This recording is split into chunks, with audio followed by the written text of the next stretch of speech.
नाजरीन आदाब, Avon TV में आप तमाम का खैर मकदम है।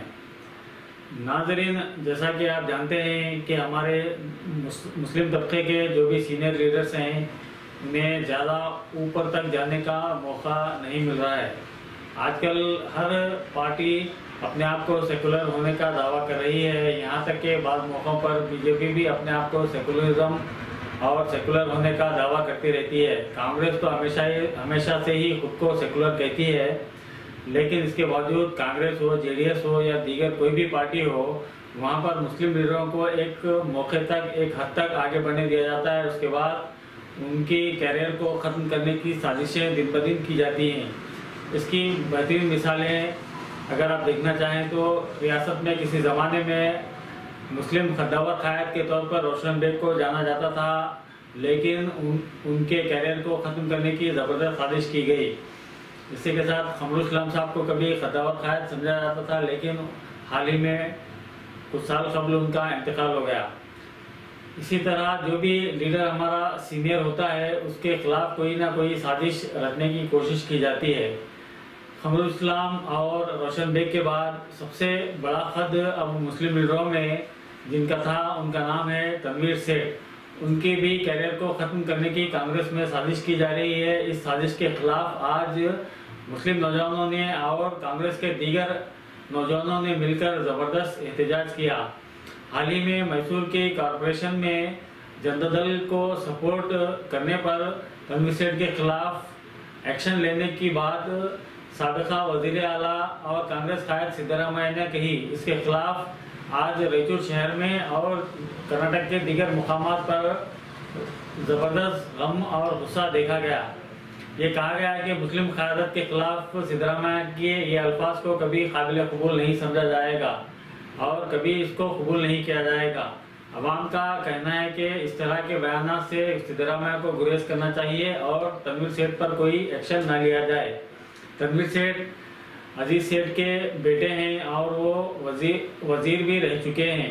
ऐसे खद्दावर क़ायद को आज जो कि कर्नाटक में मुस्लिम क़यादत में सबसे ऊंचा कद रखते हैं, उनके ख़द को कम करने की कोशिश की जा रही है और उनके कैरियर को ख़त्म करने की कोशिश की जा रही है, जो मुस्लिम तबके के लिए नाकाबिले कबूल इक़दाम है।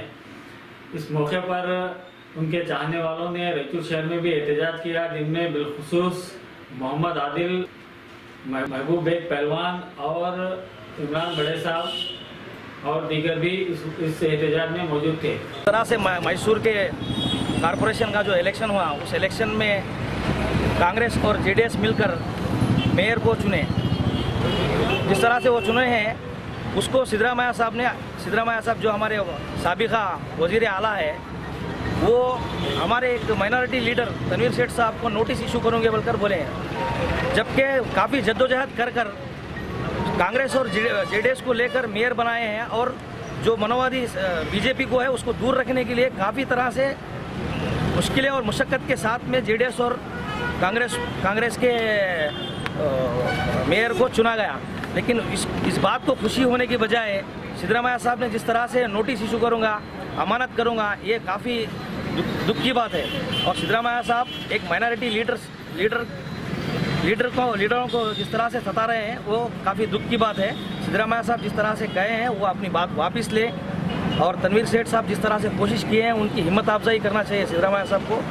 और आपके इस न्यूज़ चैनल के ज़रिए मैं राहुल गांधी को भी ये बात कहना चाहता हूँ कि मुसलमानों के तरफ से कांग्रेस है और उसी मुसलमान लीडरों को एक एक करके टारगेट करना ये काफ़ी गलत बात है।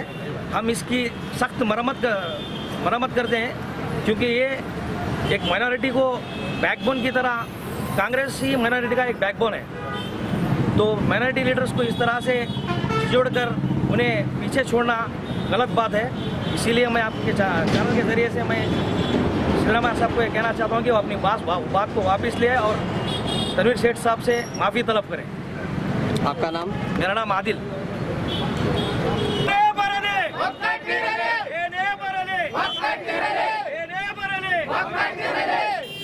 ಶಾಸಕರನ್ನು ಜನಪ್ರತಿನಿಧಿಯಾಗಿ ರಾಜಕೀಯವಾಗಿ ಮುಕ್ತಾಯಗೊಳಿಸುವಂತ ಸಿದ್ದರಾಮಯ್ಯನವರಿಗೆ ಅಲ್ಪಸಂಖ್ಯಾತ ಜನಪ್ರತಿನಿಧಿಗಳಿಗೆ ಮುಕ್ತಾಯಗೊಳಿಸುವಂತ ಷಡ್ಯಂತ್ರ ನಡೆಸುವಂತ ಸಿದ್ದರಾಮಯ್ಯನವರಿಗೆ